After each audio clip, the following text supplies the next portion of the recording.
Yeah. Happy Sunday, family. Welcome to Candid Conversation. Y'all are in for a great show this evening. Yes, indeed. Welcome to Candid Conversation. I am one half of your host, King George, a.k.a. Mr. Knowledge is Power. And if it's your first time here, you don't know who this is my beautiful co-host, my one and only, my queen, the beautiful and intelligent Dr.Natalie, Nicole. Happy Sunday, everybody. Good evening. Happy Sunday. We hope everybody's doing well. Listen, we got a great show. As usual, we have a lot to unpack. It's been a busy week. Yes. Last 2 weeks been busy, really. Yes. But yeah, listen, welcome to Candid Conversation. We appreciate everybody who's here. Come on in, get comfortable. The comment section is for you and for us to have a great conversation, open dialogue. But yeah, this is a platform where we discuss topics that are not always popular. Oh, but important, huh? Very important. Very important. Yeah. So yeah, we're going to get into it, but before we get into it, I'm going to get into our quote for today. Okay, how y'all doing? How y'all feeling out there? Yeah, the Candid family. We missed y'all. Hope all is well. The quote reads,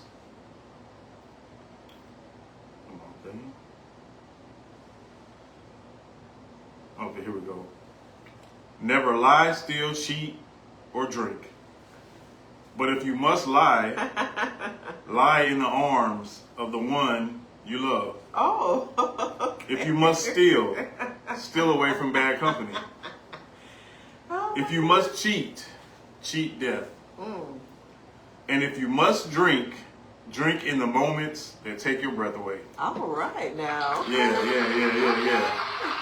So that's the quote of the day, and I hope it landed. Okay. But yeah, we got a great show. We're gonna get into it. And what I want to start with, as always, bam, Vigilantes Inc. If you don't know about Vigilantes Inc., please go watch Vigilantes Inc. It is a great, eye-opening documentary about not only our own Major Turner, but also about Muscogee County and the votes that they are suppressing right here in Muscogee County. Upwards of 4,000 votes. In 2020. That were suppressed. And they're still suppressing. True, The Vote is the company or the organization that's doing this voter suppression. And we know what happened with the Voting Rights Act that was gutted. Redistricting is coming down the pipe. But yeah, Vigilante Inc. is a great documentary. Please go check it out. Shout out to Major Turner.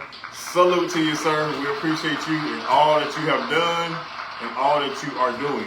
Miss McBay, how you doing, beautiful? Welcome you doing, to Candid Major Conversation. Turner? Thanks for joining us this evening. Yeah. Now, Come on in. I just want to add to this, honey. If you missed this Saturday, the voting empowerment this Saturday, then you missed your opportunity. We had 2 movie stars in the building. Yeah. Major Turner and then attorney Griggs came all the way from Atlanta. Yes. And they signed. You got a signed copy from both of those gentlemen if in fact you attended this past Saturday. So listen, when we do these voter empowerments, especially if Major Turner is sponsoring it and a part of it, you want to show up so you can get your signed copy of Vigilante Inc. That's right. And shout out again to Gerald Griggs and everybody who showed up to the voter empowerment event. I'm sure we'll y'all talk had a great time. We'll dig into it. But now, Mr. Turner said he's gonna have to get us say his name for me for his first name shirt. Oh, okay. All right. Listen, Mr. Turner, we're looking forward to it. We are looking forward to it. Yes. All right. Yeah, Gamaliel thing. Yes. I gotta learn how to pronounce it first. Yes. How you doing, Mr. Wilson? How y'all doing, Miss Wilson? How y'all doing? Welcome. Mr. Wilson, Corey, salute to you, sir. Yes. In the building, this is a part of the village right here. If you're here, you're part of the village. We got a movement queen in there, Miss Cynthia Jordan. How you doing? Yeah. Shout out to the movement. Shout out to the men and the women of the movement. Listen, we can't say enough about them, and we understand that we stand on the shoulders of giants. Yes. But people like the movement who have paved the way for us and for us to carry the torch forward. We appreciate y'all. So inspiring, Yeah. inspiring, and we are so proud of you all. Thank you so much. Yeah. Mm-hmm. So yeah. All right, where we gonna begin? Before we dig in, so I'll go ahead and give some upcoming election dates to remember, things that are important. Okay. And where I want you to go, just in case, and I'll put it in the links in the comment section later, just in case you forget what I'm talking about tonight. 706 Citizen. That is the place to be, the page to follow by Denise Cambridge that has all the facts, right? Even more so than our Muskogee County Elections Board and Registration page, right? And she's not getting paid. She is a citizen who cares about our right to vote. Right. And she has created this page. It's factual, it's up to date, it's relevant. And I am so proud that she's taken the time to serve our community in this way. Yeah. So, yeah. Shout out to Denise. We appreciate you. yes. And so October 5th is voter registration deadline. October 13th through October 30th is the early voting dates. And then November 3rd is the election day, Yes. our upcoming election. So we get a little break, but we still have much work to do, folks. And so again, follow 706 Citizen page. And then also you can check to see if you're registered at mvp.sos.ga.gov. But we got a coalition forming, honey. Yeah. We got a coalition forming that's going to get out into the communities, and we're going to make sure our people are educated. We're going to make sure you're registered to vote, and we're going to make sure you know what you're voting for and why and all those good things, and know your rights as it regards voting. So I'm excited about that as well. Exactly. Am I my brother's keeper? That's what we need to be asking. Am I my brother's keeper? We sure we definitely are. Yes. And y'all see the gear? Yes. Yeah, this is a movement. This is not something that we're just doing for the election cycle. This is a 365 a year thing that we're doing. You know what I mean? It don't stop. And what I love about it is that we both bring two perspectives to the table. Yeah. When I turned 18, I registered to vote, and I've been voting. I'm from Florida, so I had to send in absentee ballots wherever I was stationed or what have you. I've been a voter. On the other hand, when I met you, what was your story, sir? Listen, I didn't believe in voting. I was one of those ones who was pessimistic about voting. Right. Because of what I've seen, not only in Columbus, but in the country. Yes. But as time went on, Yes. you know, and me doing my due diligence and understanding not only the sacrifices that our people have made for us to have the right, but I also understood that my voice matters. Yes. My voice matters, my vote does count. Yes. So, and here what we are. what I love about that is that experience is great because that means you can connect to those people who feel the same way. Yeah. Whereas they're not probably going to listen to me. They'll listen to you because you've come from that background. So that's what we got to love about the experience that we bring to the table. Don't ever discount how you started, when you started, any of those things. Just know that your experience lends to the next person registering to vote and getting out there and making sure their voice is heard. That's right. That's right. And Malcolm X put it this way. He said, we got to extend grace, and I'm paraphrasing, to those who don't know what we know, because there was a time when we didn't know what we know. That's so, right. Yeah, we got to have patience or grace, if you will, with right. those that we're trying to empower with voting. That's right. Yeah, a little grace and a little swift kick. Yeah. If necessary. If necessary. Yeah. All right, honey. What's next? We got several topics to talk about tonight. I think all of them are juicy and candid, right? They are. So, you know, we have two sets of standards. We got the runoff wins. We got the chief of police saying we're going to kill you. Yeah. We got the Juneteenth 2026 celebrations that went forth. Yes. And then just a little reiteration on voter empowerment. So where you want to choose? Where you want to start, honey? Well, before we start, what I want to do is I want to extend our condolences to Miss Alexis Hill and her family. Yes. We want to say condolences. I'm sure everybody knows about, you know, she was fatally shot in Columbus, and it's a terrible tragedy, and we just want to extend our heartfelt condolences to her family and her kids who are grieving right now. Please keep them in your thoughts and prayers. Yes, and shout out to our community. What is the funnel cakes place you went to? The funnel cake. They are helping to raise funds. They also did a balloon release. Shout out to our community for stepping in and showing love and being supportive during this time of, I just don't even have the words for it. Yeah, it's tough. It's tough on the city. It's tough on definitely on the family. But yeah, and again, shout out to the Funnel Cake Factory for stepping up and doing that. So and shout out to the community for being there too, also for the balloon release. Right, it's a tough situation. I mean, I'm a mom. Mm-hmm. You know, your dad, Mm-hmm. and we frequent the South Side. A lot of people frequent the South Side. It Yeah. could have easily been you or I or someone that we know personally. Mm-hmm. So we have to do our part in the community. This is one of the questions I ask about as it regards mental health. Yeah. What can we do when we see these people that look like us, that are walking the streets and having challenges, and we don't know what challenges they have, but this could happen in our community. I mean, it's a valid question, it's a valid concern, and we all need to come together and consider, you know, how do we combat so this type of stuff doesn't happen again? Because I mean, one is too many, and this is very painful. Right. It really is very painful. Yeah, we just gotta continue the conversation, and from there take action. Yeah. Yeah. Yeah. So Yeah. Okay. So let's jump in. Where you want to go? Let's start with the Juneteenth celebration that just you're gonna passed. start with the easy stuff. Okay. Yeah, just real quick. Juneteenth celebration. I was able to attend. It was last minute, but I did get an invitation to go check it out. But it was Juneteenth in America 250 at Pierce Chapel Church. That was on Pierce Chapel Road. Friday? Saturday. Yeah, last weekend. Let me see what the date is.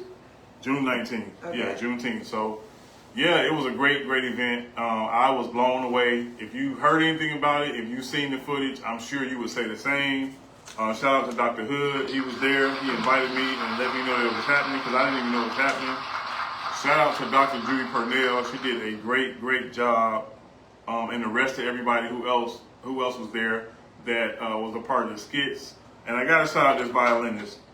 This violinist was amazing. If I can find his name real quick. Mr. Lee Johnson. Okay. No. That's the banjoist. I'm sorry. Mr. Keldrin, that's his name. He did A Change Is Gonna Come on the violin, and when I tell you he did an amazing job, he did an amazing job. So, yeah, if you know anything about the Juneteenth celebration that happened at Pierce Chapel Church, then you know it was an amazing event. So again, shout out to everybody who attended, and shout out to the people who were a part of the program. Okay, all right. And Major Turner says prayers for the family and strength and understanding. Yes. And yes, we need to help with this mental health. Yes, very much so. Yeah, and we're going to do a show in the near future on just mental health because again, it is something that needs to be talked about. We're going to revisit it because we talked about how it's been a stigma in our community, how we will not go and get help. And things of that nature based on how we have been brought up in this nation. Yes. So it's a complex, deep situation to consider. It is. And so, yeah, I look forward to having that conversation again because it's very important. But what I have noticed is that this month a lot of men are having and hosting events about mental health for men. Yeah. And so that's great. It's great to see that people are opening up and providing the spaces for people to, come together and have those real conversations. Yes. Corey says mental health is a serious topic we need to address in our community. All this I ain't crazy. Don't need no shrink stuff. Gotta go. Yeah. That type of thinking destroying our communities in real time. My condolences. That is the truth. Right. That's what facts. And Mm-hmm. it's a conversation that needs to be had. It's a conversation that's not had, especially in our community. You need to pray, or you need to, it's everything but get some help. Yeah. Yeah, getting help is not a thing. That part. Yeah. Listen. I heard a man say he'll beat the devil out of his kids. No. That's what we're talking about. That's the type of environment. No. That's not a healthy environment. That's not going to work. Yeah, it's not going to work because you know, and I think I shared this when we talked about this before. When I was in high school, there was a young lady, a little white girl, and she said she had depression. And you know, just growing up in the church, you the first thing you say is pray it away and God this and God that. Yeah. And she was like, I have a chemical imbalance. God is not gonna. And that opened my eyes from a young person, right? That, you know, just putting God on people when there's medicine and things that's needed is not appropriate. And in our community, like, we got to be more mindful. Yes, God is, but at the same time, he made doctors and therapists and all those things and the medications on this earth so that we can live and cope through the issues that we have. So we must enjoy, you know, reaching out to those people in regards to that. Right. Okay, right. honey. What you well got? said. Yeah, we can dive in from All here. right. So that was the Juneteenth 2026. I hope everybody enjoyed the festivities we had here in the city. Yes. There was from the Civic Center to parades and all that good stuff like that. So I hope everybody enjoyed that. And she says getting help isn't with mental health is a jab against you. We got to do something about this, especially in our city. Getting help isn't a mental health. Okay, got you. You're right. You're right. Yeah.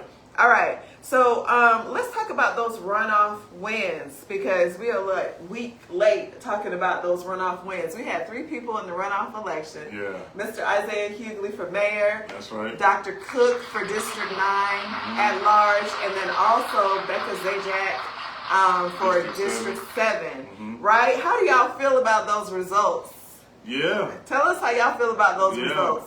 Yeah. Listen, the stage is set. The things have changed. You know what I mean? Things have changed in Columbus, and they have changed for the better. Yes. And, you know, it wasn't easy. It took a lot of hard work. It took a lot of people standing up, speaking up, stepping out, you know what I mean? Yes. And making their voices heard and letting Columbus know we're not going to stand for it. Right. We're going to show up and show out, and good things can happen when we do that. So that's what we witnessed. History has been made in Columbus. Yes. So congratulations to Mayor-elect Isaiah Hughley. All right. Congratulations to Dr. Kathy Cook. Yes. District 9 at large. And congratulations to Becca Zajac, District 7. Yeah, and so my thing, on the night of the election, on the day, it was raining all day, most of the day. We were still out there. The movement was out there. Miss what's my other lady? Miss Sharon and then Miss Cynthia. Yeah. We were out there in the rain, and Miss Hughley Green in the rain. She had her umbrella in the rain, waving and making sure people remembered to get out and vote. Yeah. Okay? That night, I was riding from precinct to precinct, getting numbers, right? So when I got in, I didn't learn that he had won until I got in there. Okay. Because, you know, I was out getting the numbers, but nobody called me and said, hey, bring it in. Yeah. And we won. And so my thing is that the places that I was going, right, on the north side of town, the numbers were looking bleak, right? Yeah. So my spirit was like, well, Lord, but I want to tell you that the south side of Columbus showed up like it was no tomorrow. Yeah. According to the research that I pulled, this lady who was not mayoral material, who was not experienced to be a mayor, who had none whatsoever, won 15 precincts. Yeah. Won 15 precincts, but it was not enough to capture Mariana Gallups, New Mount Zion, Our Lady of Lourdes, Cannon, Come on. Gateway at Abundant Life, Victory Mission, Faith Tabernacle, Shirley Winston, New Mount Pilgrim, and the Columbus Public Library. That's 10 precincts, y'all. 10 precincts that didn't come to play. Right. And 93% at Mount Pilgrim. At Mount Pilgrim. 93%. And that's located right off of St. Mary's Road. Yeah. So give your churches and your communities a hand, because they truly showed up. There is no way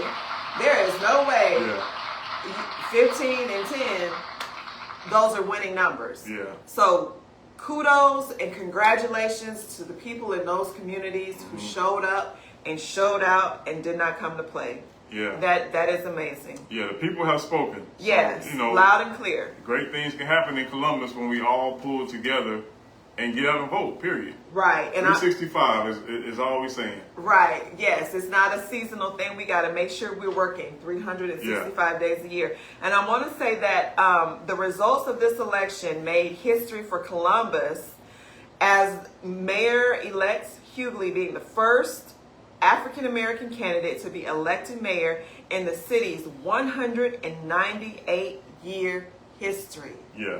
That's almost 200 years Yeah. that this city has been here with no elected African-American mayor. Of Yeah. course, we know that McClung moved in Yeah, he was mayor pro tem. at, and because of an unfortunate situation. Yeah. But for all the people who ran African American or the other, this is the first time we have an elected one in 198 years in this city. That's amazing. It is. It And is. it's sad at the same time. It For this is. to be a predominantly African American city and the second largest city in this state, it's kind of sad too. Well, we already know local elections, voter turnout is super, super low. Yeah. So that contributes to, being surprised when people don't show up, Yeah. or the results in the past is Yeah. because it's, but yeah, those days are over. That's all. That part, those because days are over. on Saturday, Mr. Griggs mentioned, Attorney Griggs mentioned how in Atlanta, it's been African American after African American after African American mayor. Since 70, I think 78, somewhere around there, 72, somewhere around there, the early 70s. And if they can do it, we can do it. And Yeah. we've proven it to ourselves that we can do it. Yeah, it's a new day. Let's see, time, date, stamp. All right, Mr. Corey. Yeah. Yes, on the north side didn't look good, but God, when I was picking up them numbers, yes, ma'am. Okay, yes, yeah. ma'am. Yes, ma'am. So, yeah, the numbers were bleak, and I was like, oh, Yeah. but when I came in, they were celebrating already. Oh, okay. They were celebrating already. So, again, congratulations. We are looking forward to what Mayor-elect of our city will bring to the table. Yes, indeed. And then we're also looking forward to the ladies, because it's mostly ladies that's been elected, right? Yeah. What All they- ladies. Yeah, what they're going to bring to the table. Goodbye, Mr. Anchor. Goodbye. And a little, what do you say? A little advice for you. Don't run for anything else. Like, don't waste your money or your time and run for anything else. Like, this is like, how many times? The 4 or people 5. have spoken loud and clear, sir. You're not it. Loud and clear. You're not it for anything. Mayor, city council, anything. Have several seats.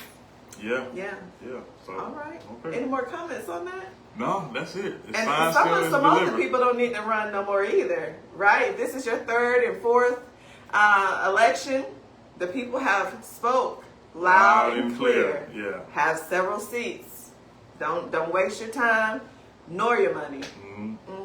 Okay, honey. So yeah, we can What leave you it got there. here? Let's get into. Let me see what we got. Registration. Registration. Well, listen. We got to start it a little late, so I do apologize, but we had to kind of adjust the schedule Yes. due to outside things that happened. But here we are, and we're going to still deliver and give y'all a Yes. great show, as usual. Now, when you say registration, what you talking about? Well, I don't have my glasses. Oh, my that eyes part. on what they used to be, so I just looked at that. Oh, okay. Yeah, but you already went over that. Yes. Um, So we got the 2 sets of standards. We got the chief of police saying we are going to kill you Yeah, we need to start there. with the police. Yeah, Chief of police. we need to start with the chief of police. Honey, it's been hot in the kitchen right there. It is. That topic has been hot in the kitchen. Yeah, and please put your comments in the comment section about what you believe and what you think of what Chief Stoney Mathis said about, and you can read the quote, Okay, or I honey. can read it. I don't know if you have it on there, but I can Okay. read it real quick.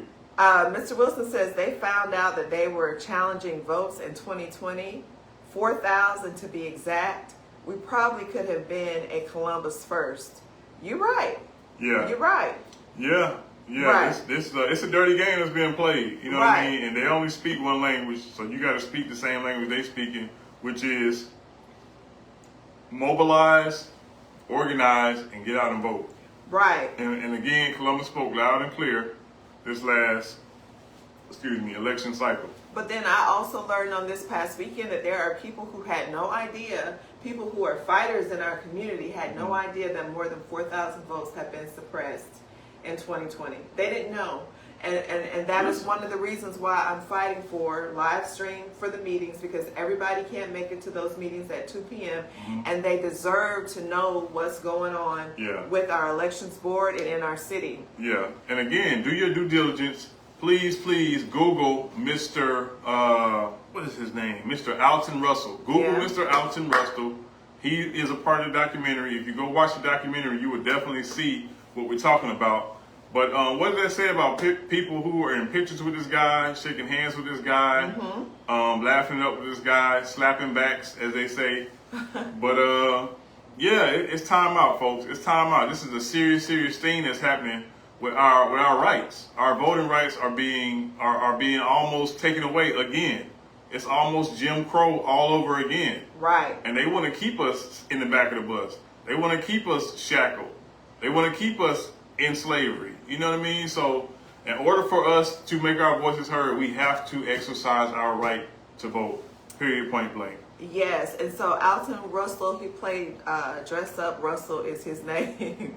Every black person in Columbus, Georgia needs to know his name. You know, and that's the truth. Some people do know his name, and they chose to overlook the fact of what he brings to the table. Because for some reason, somehow, you know, they got to reach over to the other side for those votes. Yeah. And so some people will choose to overlook what he's done to our community for those votes, and that's a no. That's a no-go. And as I was sharing with my mom today, how he said Doc Holliday, is that the person's name? Yeah, that's his hero. Was his hero. He's a classy, educated guy. And they say the story is he saw some black African American boys swimming in a river or what have you, and he killed some of them. How do you say all of that in the same breath with a straight face and call that man your hero? Well, he's making it plain. And how do you get in pictures and smile with somebody like that? Yeah. So yeah, we got to be paying attention, because it's like I said, it's a dirty game. If you watch the documentary like we did, and we didn't understand that they were suppressing votes, and that's how serious this is.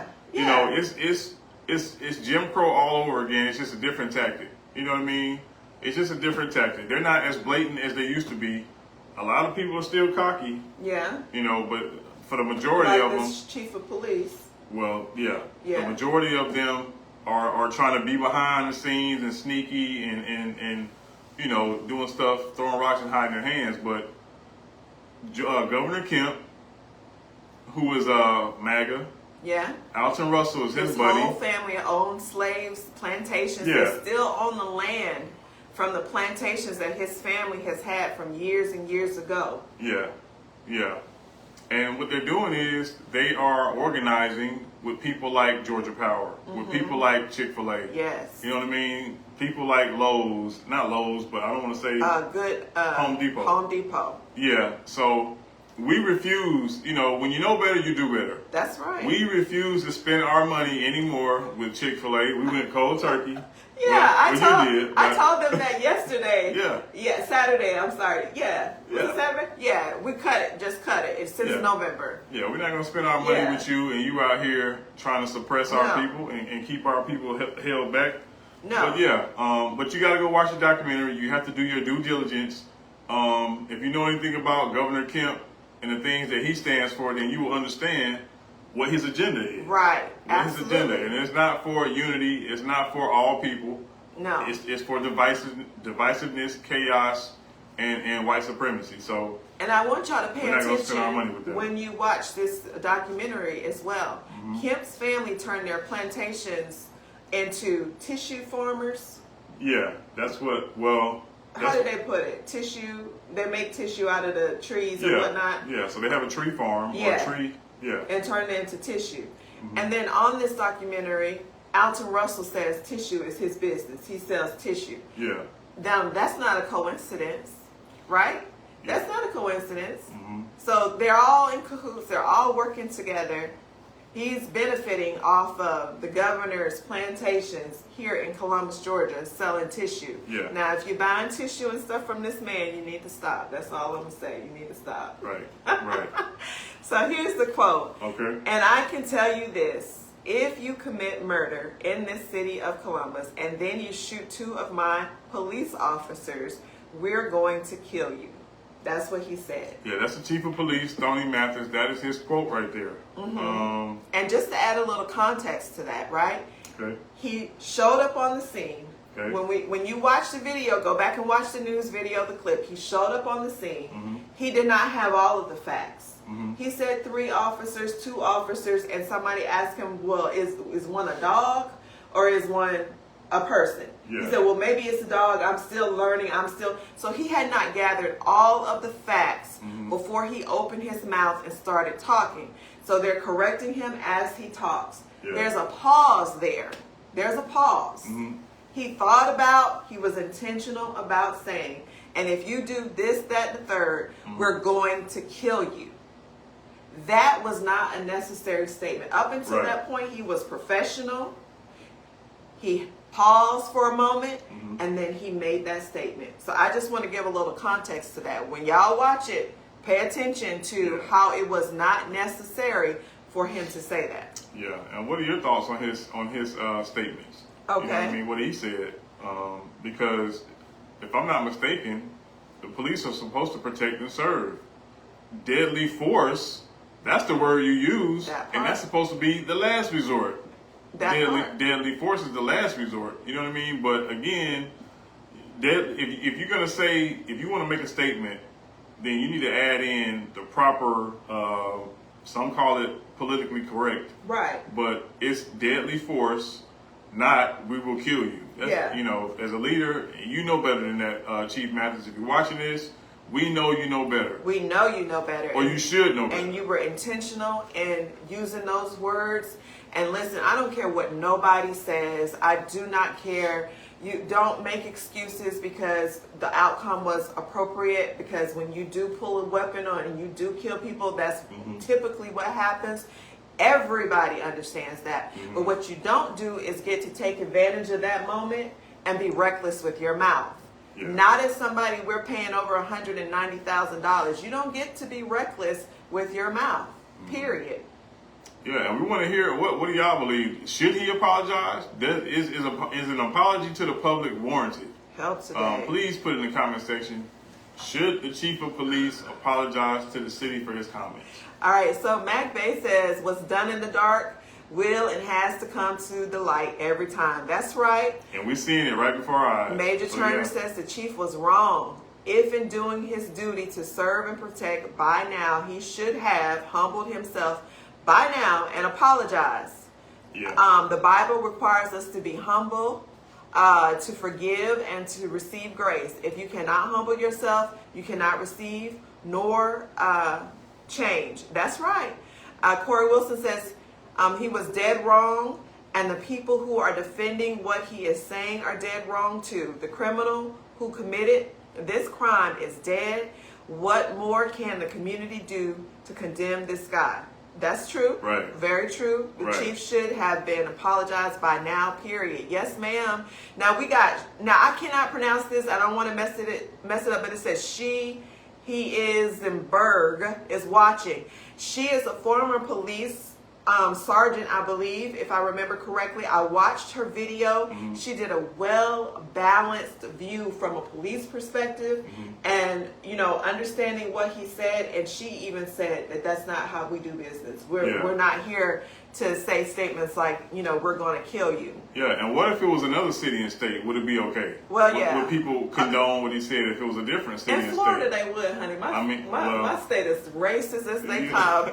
And yes, people have pointed it out to me that the sheriff, the chief of the police, or what have you, makes comments like that. And believe me, I know it. They are racist. I know. Yeah, it's not okay, period. Yeah, so no black person can go go to the job and say some wild, emotional stuff and not be reprimanded. That's Facts. the truth. Facts. It seems like they just hate being corrected by black people. Yes, and somebody said facts, Yeah. okay? Yeah, all day. He said exactly how and what he wanted to say, so reckless and not humbled. Correct, Yeah. correct. Yeah. If it could not be better said, he should have left it unsaid. I love it. Yeah. I love it. Yeah. I love it. It was tragic for all. Everybody's life was forever altered. That is so true. Yeah. I wonder if his words would have been different if the suspect was white. Absolutely. Oh, yes. Listen, absolutely. That's a legitimate question. And I think how you say, the Courier Latina? Yeah, Echo Courier Latina. I newspaper.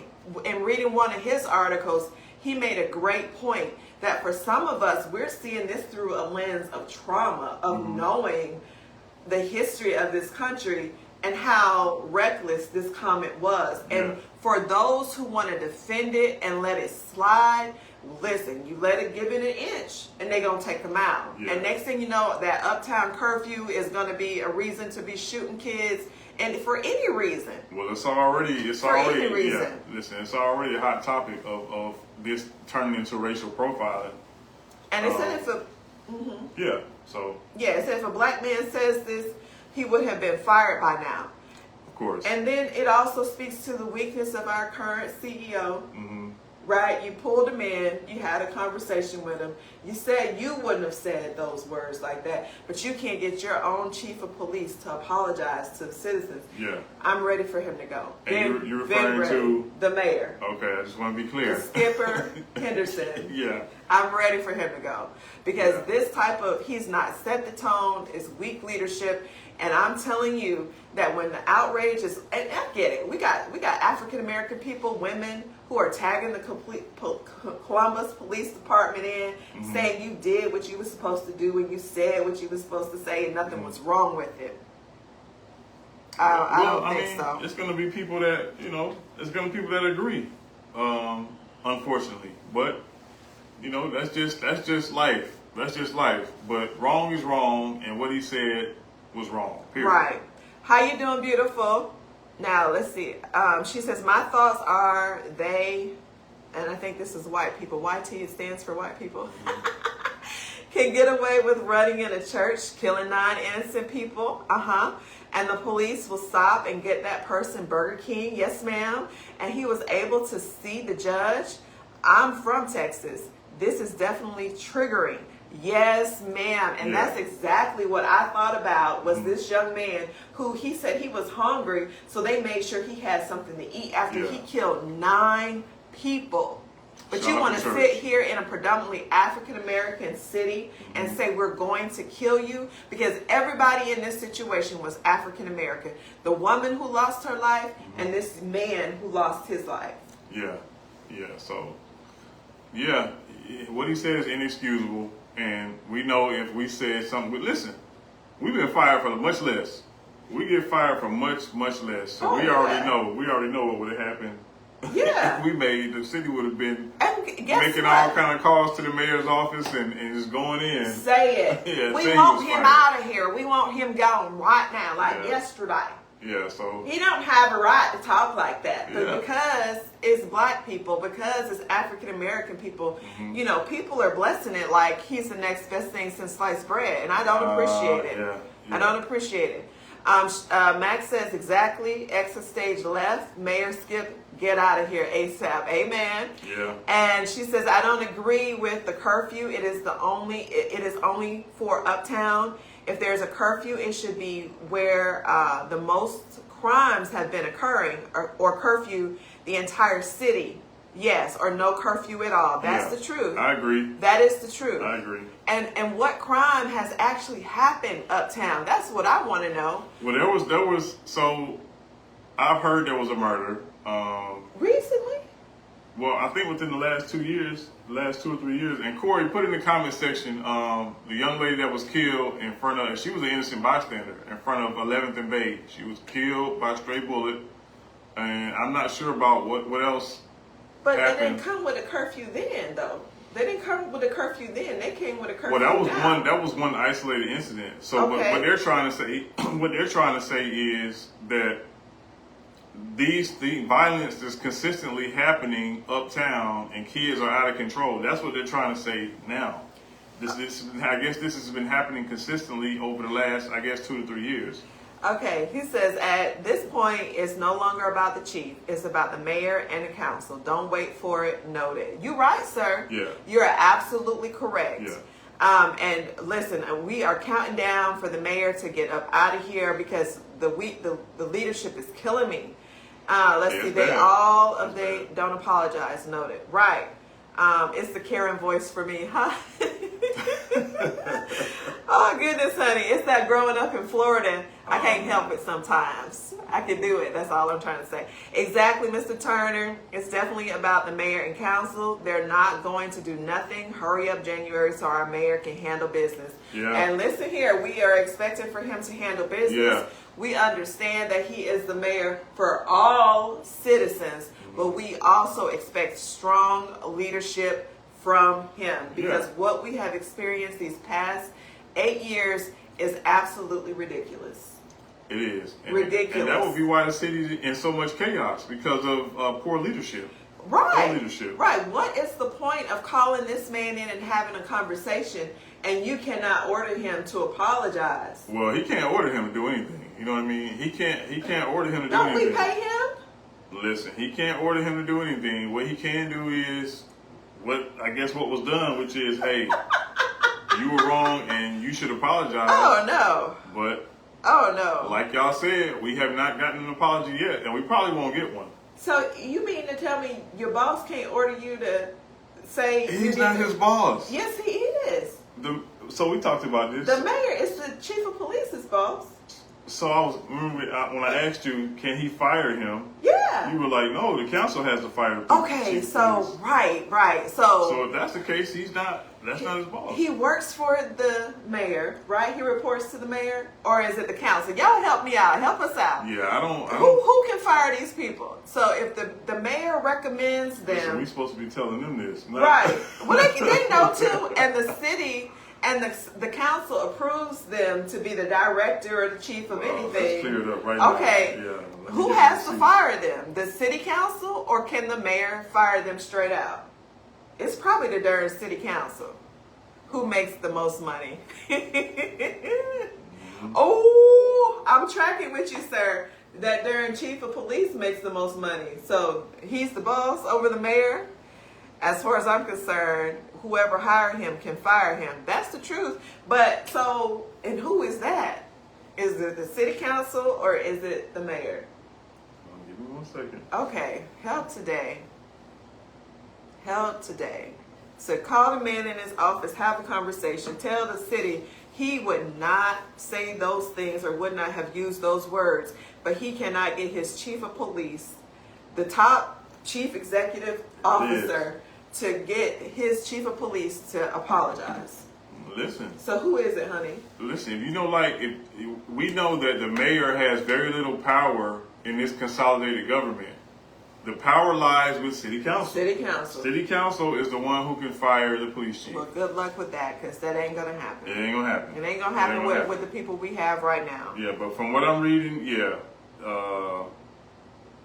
the Columbus City Council has to be approved by City Council. Yeah, and I've already seen something on Council Crab's page where she thinks he did the right thing, and thank you for protecting our city and all that kind of stuff like that. But yeah, so the mayor can recommend it to the council. Yeah, that's all he can do. That's it. But he can't fire him. No. Foolery. Now the mayor is the one. So let me go back to it. The mayor has the authority to supervise the chief of police, and the chief of police serves under the direction of the mayor. The mayor is also responsible for selecting a police chief, but the appointment must be approved by the city council. Yeah. Hold on, let me go down.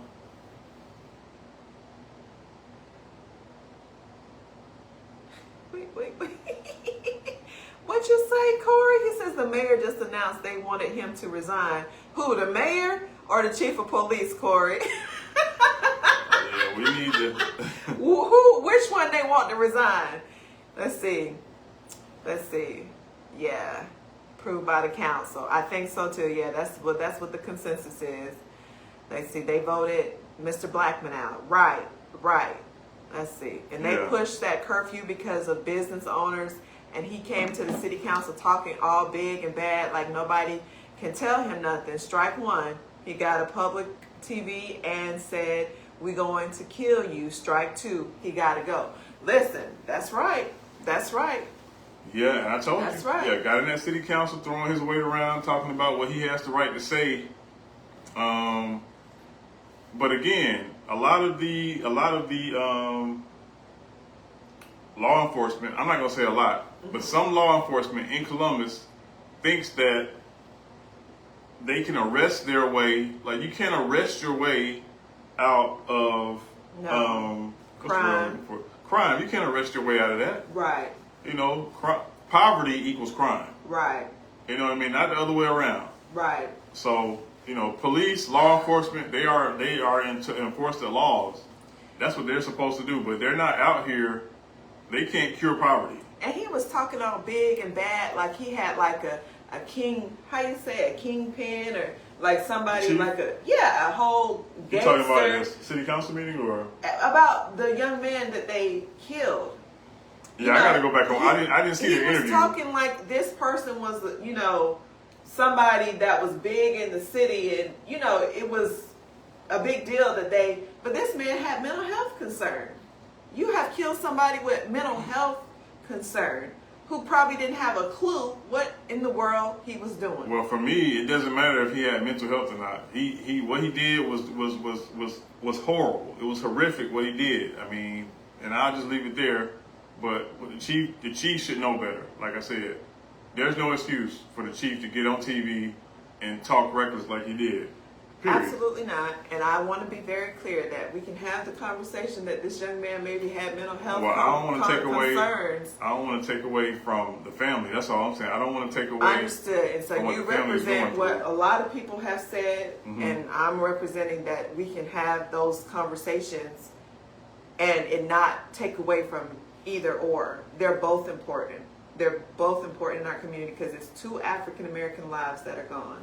Right, right. But I just don't publicly. I don't want to give too much attention to what that man did. I mean, yeah. So now, Corey, we waiting on you to tell us now who they want to resign. Okay, and she says even if it's just to save face, at this point, an apology definitely won't be sincere or worth the airtime. It won't. That's the truth, it honey. Won't, yeah. That is a great point. That is a great point. Because when the mayor pulled him in the first place, that was the time for him to go ahead and do a statement and apologize, but he chose not to. And like I said, he showed up. He was not well breast on what happened. He just went right to running his mouth, and this is what happened. This is what happened. Right. So. Let me see. I was saying the council has the last say so. They probably talked about it in an executive session, and the mayor announced to Mr. Black. Oh, they wanted him to go. Okay, gotcha. Okay, gotcha. Yeah. All right, yeah. And he's gone. Yeah, and just like that. He's gone. Just like that. And mind you, Corey, they did not give him the resources, all the things that this man asked for, all the police, all the money, all the funds. They did not give Mr. Blackman those same opportunities to build his police department that they gave this man right here.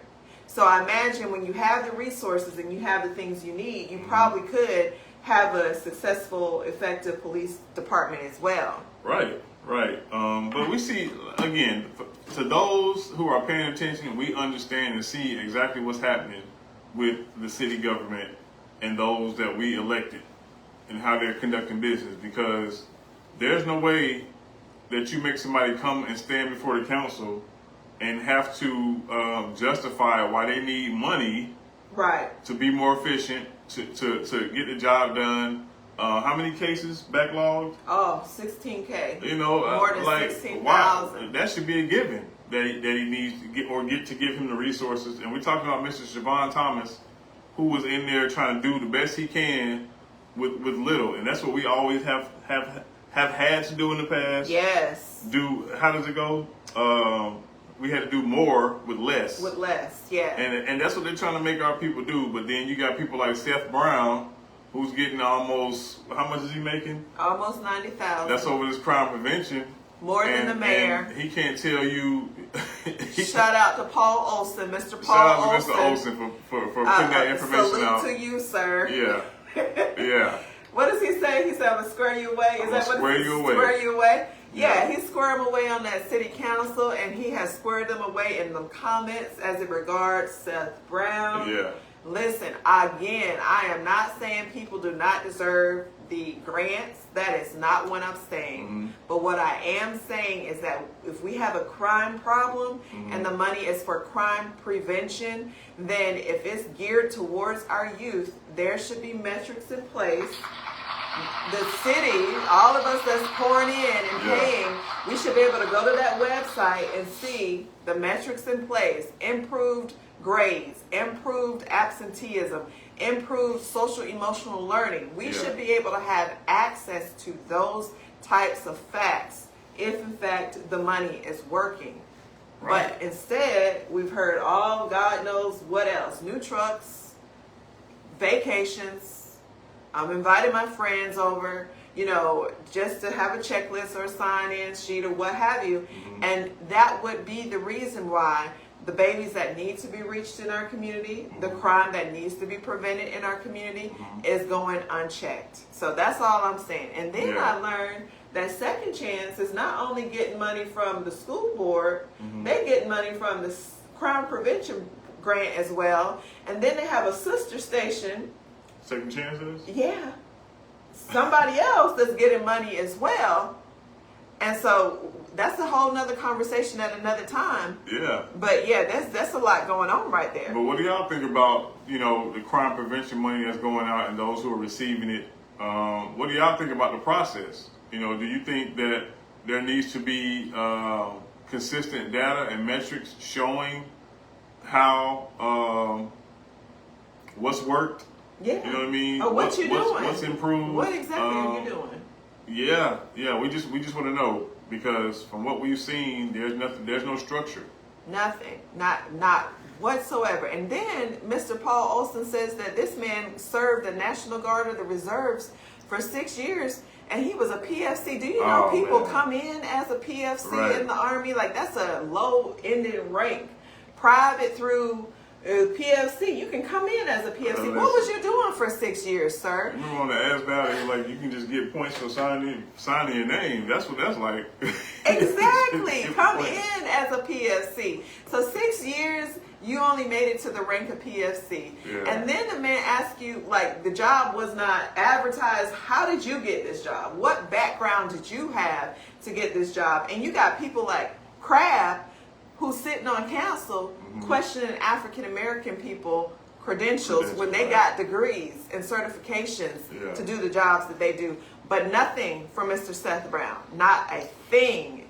And then you got a PhD that's sitting on the board who is also not contributing to them having metrics or any such thing to make sure that this stuff is effective. So I'm very much confused. Okay, so let me get to some of these comments. All right. Let's see. Oh, I got a slideshow set up about the whole situation. The city taxpayers ended up paying out $1 million due to the removal, oh my goodness, of Mr. Blackman. My goodness. You see, and that's what we're doing. That's what we're dealing with right now. My goodness. How you doing, Mr. Williams, Mr. Eric Williams? That's where our tax dollars are going. Welcome to CANDID. Yes, the problem is that they have the budget to place like West Central Georgia Regional Hospital. Let's see, places. They have the budget to places like West Central Georgia Regional Hospital. People like the assailant have nowhere to go for help. The encounter with the police almost always ends tragically. Yeah. That is the truth, sir. Yeah. And thank you for bringing that up. Yeah. And I don't think they're not, they need to make mental health a bigger part of the police department's training. You know what I mean? And that's part of the problem, because now some officers I guess because they've done enough research on their own, they can recognize when somebody's in crisis, Right. and take the appropriate steps. Right. I don't think the majority of police on the police force know when somebody's in crisis or somebody's mentally ill. Right. And so, yeah. And then Miss Mack says exactly, they should have been giving Mr. Siobhan Thomas more money. Yeah. These people It's a in no-brainer. authority need to be able to removed, period, ASAP. Right. And there's a pay disparity, Miss Mack. Huge pay He's not disparity. getting paid what he's supposed to be getting paid, and neither is the clerk, superior clerk of council. Miss Forte. And those resolutions went up to the House for them to get the basic pay that they're supposed to be getting as competitive with everybody else. And Mr. Allen called and shot all of that down. Yeah. So that's another thing that's not fair. That people like Seth Brown is making money with no credentials, no background. He's not even doing a good job. Either the council doesn't know better, the mayor doesn't know better, so he's getting away with it. But you know enough, they know better enough for Mr. Thomas and Ms. Forte. You know better for them. Right. We know that the black people are not going to get paid what they're supposed to be getting paid. Yeah, and that's why we got to show up consistently and show up in numbers, you know what I mean, to let them know that we're paying attention and that they're not going to keep getting away with this, because And this we is got ridiculous. to support these people. We Yeah, we have do. to support these people. We do. We have to speak up on their behalf. That's just like with Pastor Chester. Mm-hmm. He goes and he talks to the chief of police. These are our tax dollars that's funding his $190,000 a year. Mm-hmm. He goes and he talks to him about a statement he made about the clergy not showing up or doing what have you. Mm-hmm. And you tell this man, you can get out of my house if you don't like it. Where they do that at? Yeah, the disrespect is real. The disrespect. Where is the Yes, outrage from yeah. our community? Because that should not be tolerated whatsoever. Yeah, and that's why he's able to walk around cocky and talk like that. Because Listen. enough people are not raising Cain, if you will. Yes. Enough people are not doing it. How you doing, Dr. Armstrong? Dr. Armstrong, how you doing? Let me do this really quick. Okay, but yeah, Dr. King said.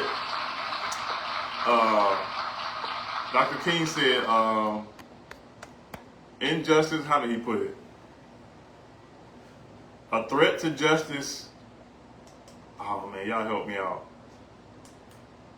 It's something about injustice. Well, let me pull it up. I don't want to mess it up. But that's the point we're trying to make here. And what's going on with the clerk of court, Forte, and what's going on with Mr. Siobhan Thomas.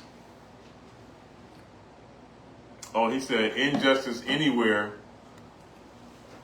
Injustice anywhere, and I'm paraphrasing, is a threat to justice everywhere. Yeah. So what they're doing to them, they're essentially doing to everybody, which is us too.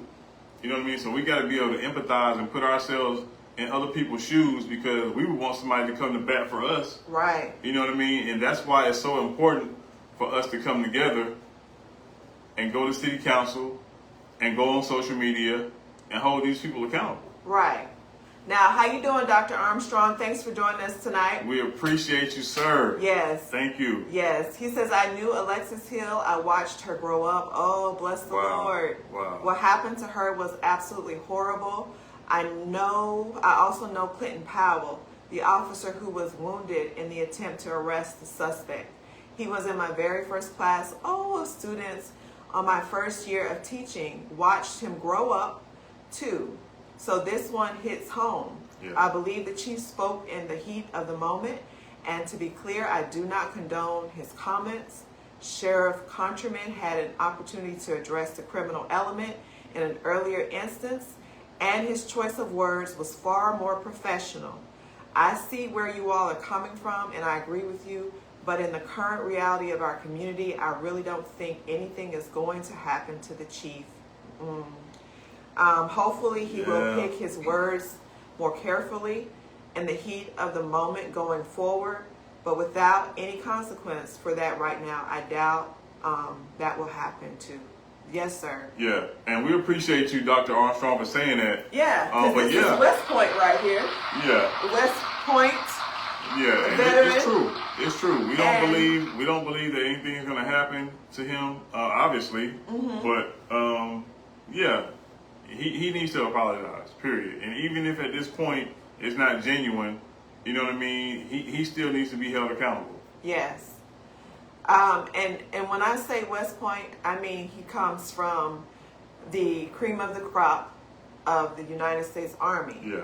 And so when he speaks, I know he understands from a service capacity that this would never happen and you get away with it in the military. Yeah. You just would not, emotion or not, heat of the moment or not.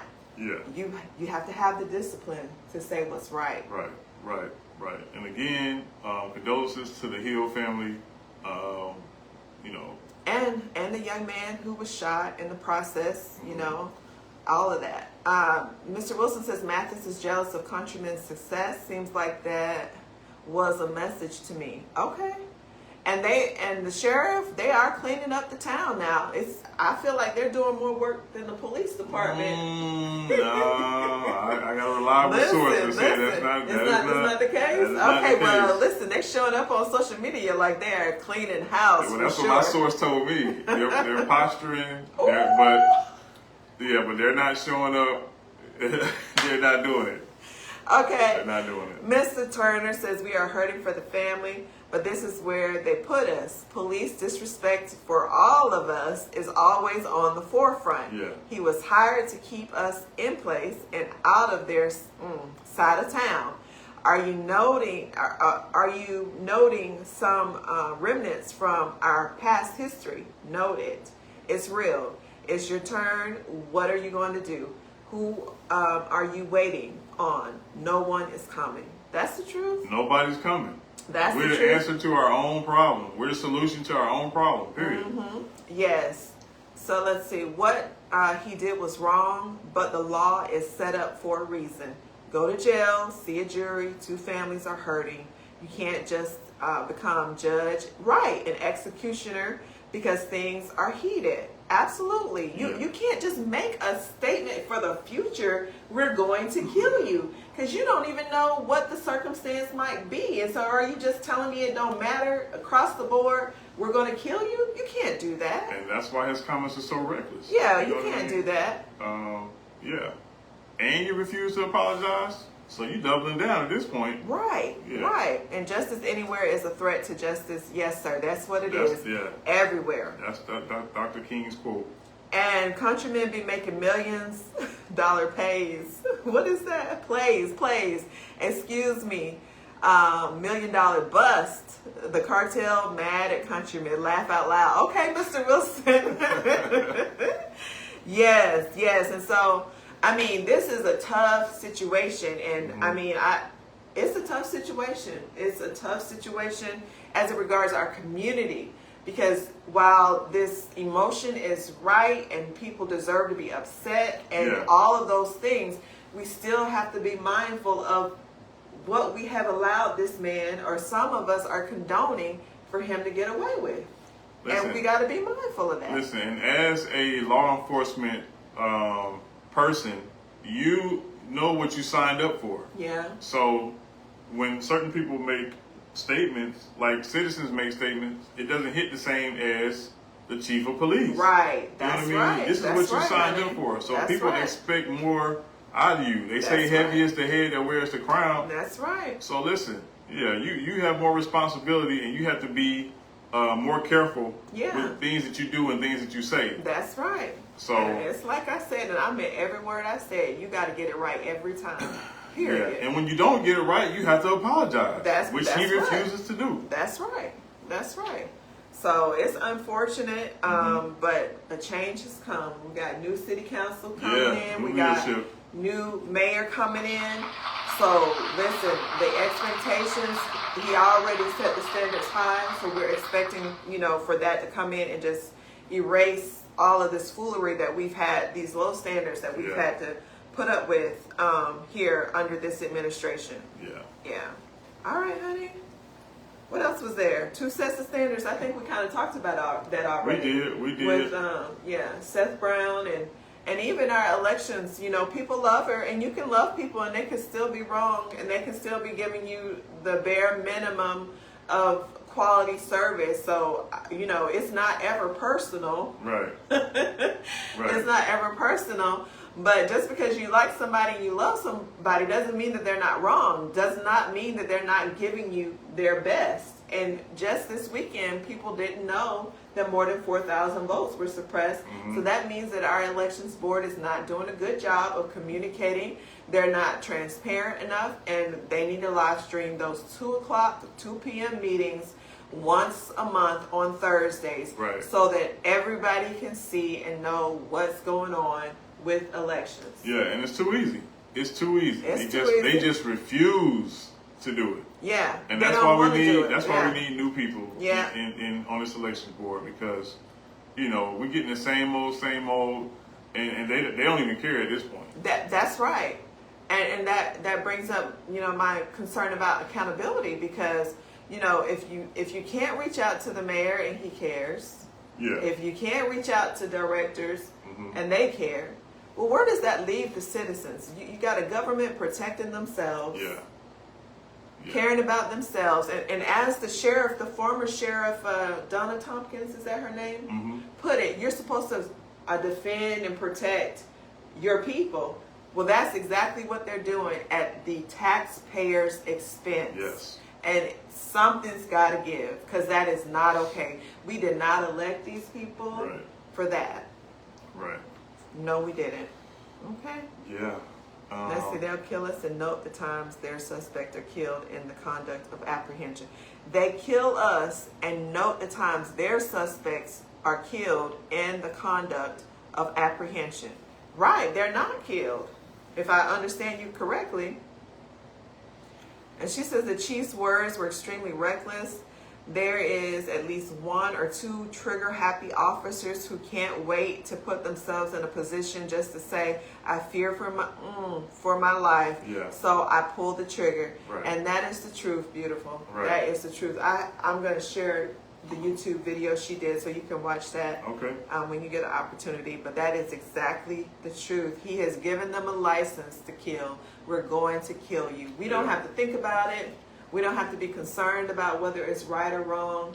That's what we have a license to do. Right. And that's dangerous. Exactly. That is very dangerous. Exactly. So, again, you know, that's why we got to make our voices heard, so that when people like Chief of Police Tony Mathis makes reckless comments like that, we can hold him accountable. Okay, and when you say that, I think about the fact that this is the reason too. People don't vote. They give up. They become apathetic, because this is the time where people are speaking up. They're speaking out. We are not happy with what was said. And, you know, it's not one person. It's multiple people. People are speaking out, and nothing's being done. So then you get people, why should I vote? Why should I care? Because these are the results on the other side of me caring. Yeah. And that's a concern for me. When all these newly elected people and our new mayor, that's a concern for me, because if we can't see that we came to you with a problem or issue and you are not at least meeting us halfway with some form of solution or showing that you care, you're going to continue this cycle of apathetic people not voting. Over 200,000 people in the city, 100 and something that are registered. Only 30 or 40,000 of them came out to vote. Yeah, I feel like it was less than that. Yeah. But just real quick, can you clarify what you said about the new leadership? Which part? Why people don't want to vote?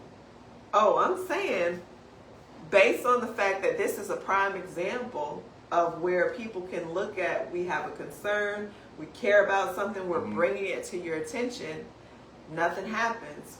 Why should I vote? Why should I care? Why should I be involved? That's what I'm trying to say. Okay. And with this new leadership, I hope they're paying attention to this. Because they're going to have to be reelected again.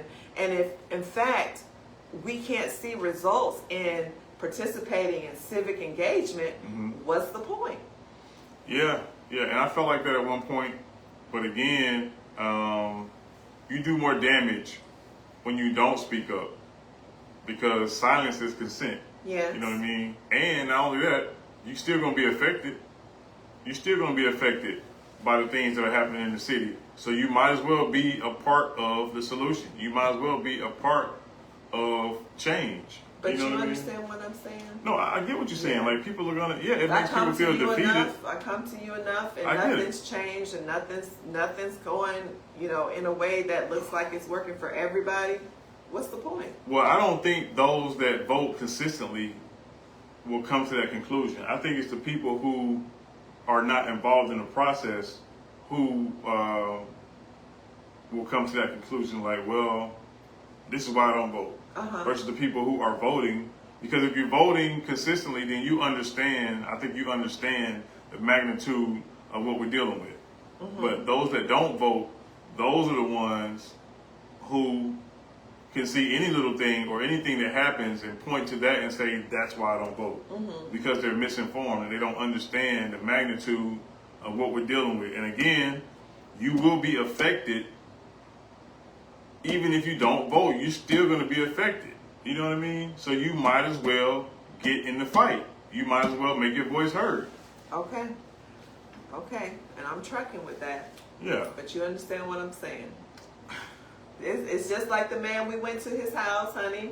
He said, I'm good. He doesn't. That's what I'm saying. To my point, he doesn't vote. He was like, all of that right there. Look at it. It don't have nothing to do with me. Well, because he's misinformed. That's all. When I didn't vote, I was misinformed. And that's all I'm saying. People who don't vote are misinformed about voting. That's all I'm saying. You're not misinformed about frustration and things not working in your favor as it regards a collective, this is an issue. We're not misinformed about that. Well, just hear me out. If you've never done something, how could you come to a conclusion that it does not work if you've never done it? Okay. And so that's the issue I have. Like, if you've never done something, you can't say it doesn't work. Okay. Well, of course I'm not talking about people who haven't done it. The guy that you just brought up. I know he's an example, but I'm talking about people who do vote. Well, that's what I'm saying. People who vote consistently, like the people who showed up for Mr. Hughley and the rest of the people who were elected, people who vote consistently, they understand the magnitude of voting.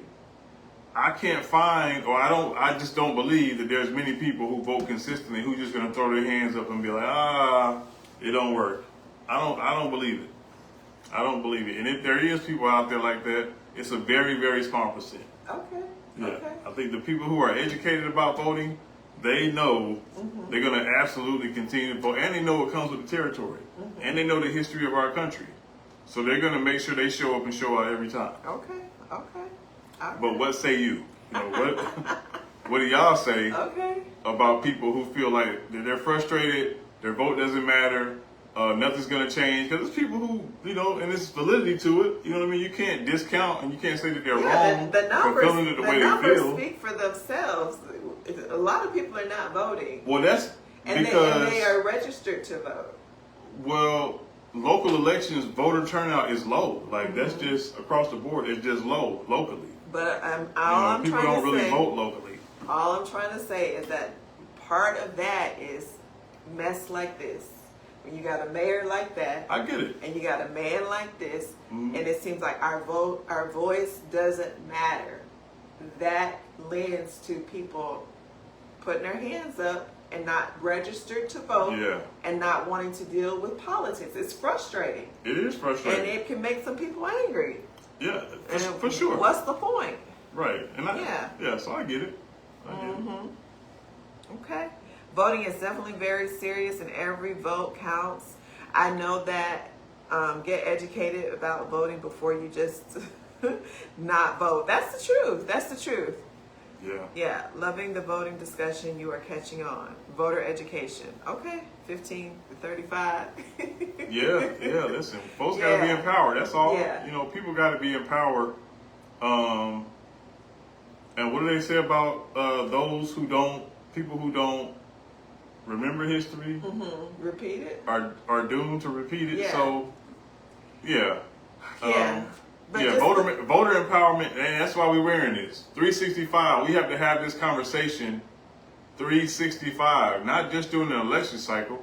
We got to have voter empowerment forums and events and town halls often, whether it be twice a month, whether it be however often we do it, but it has to happen year round. This is not something that we can just do during an election cycle. Like, we can't afford it. Right. We cannot afford it. And what I want to submit to you is that there are a demographic of people. Yes. Oh, okay.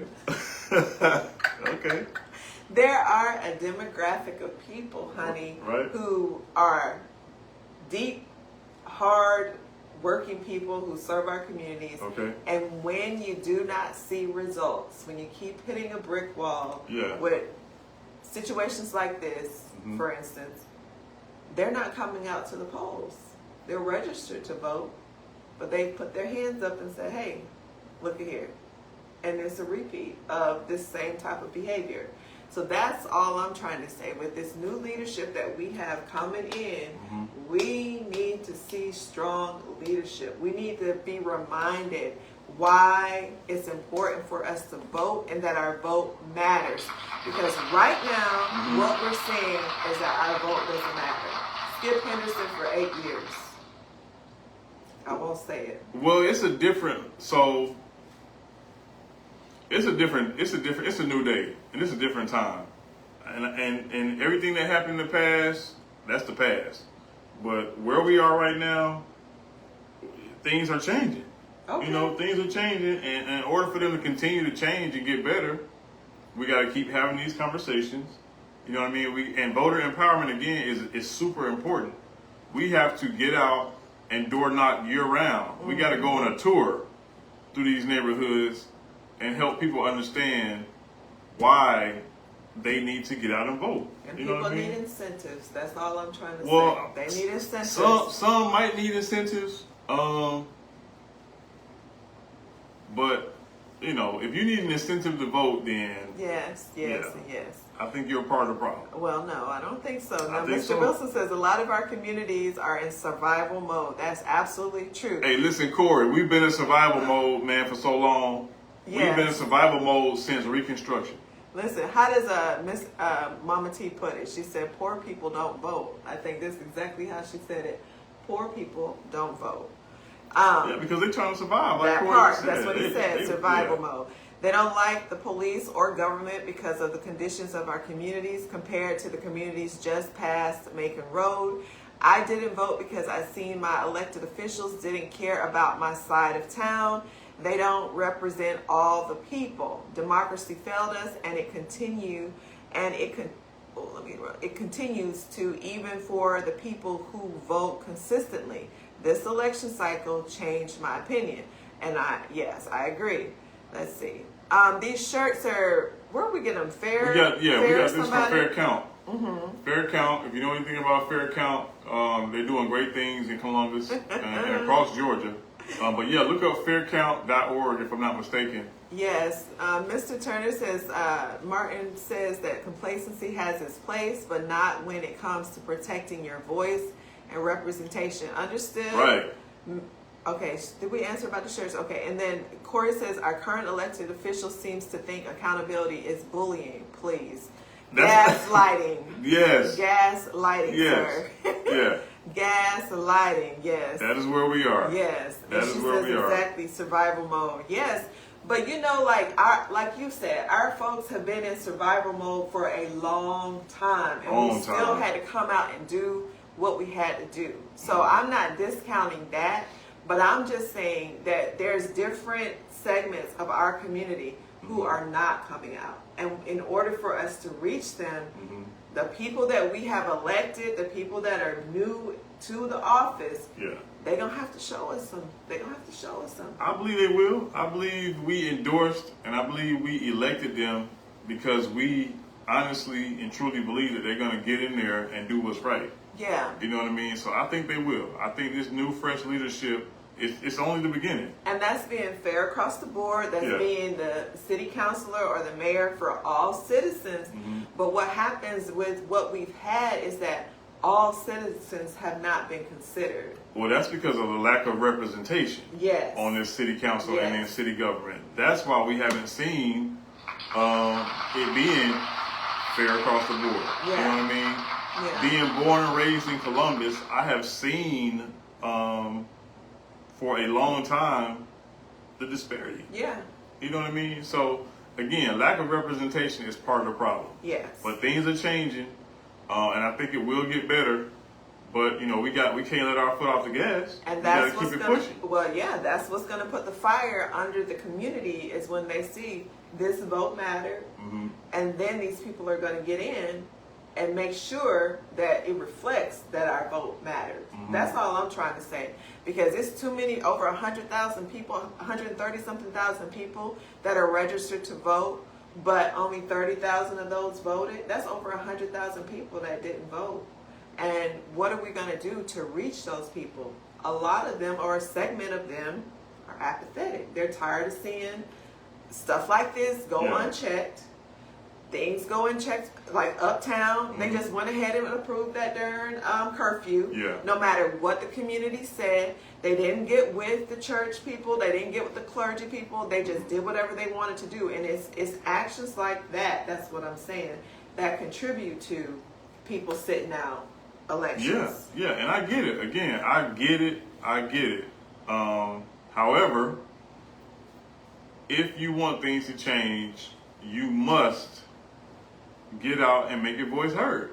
I mean, there's no other way around it.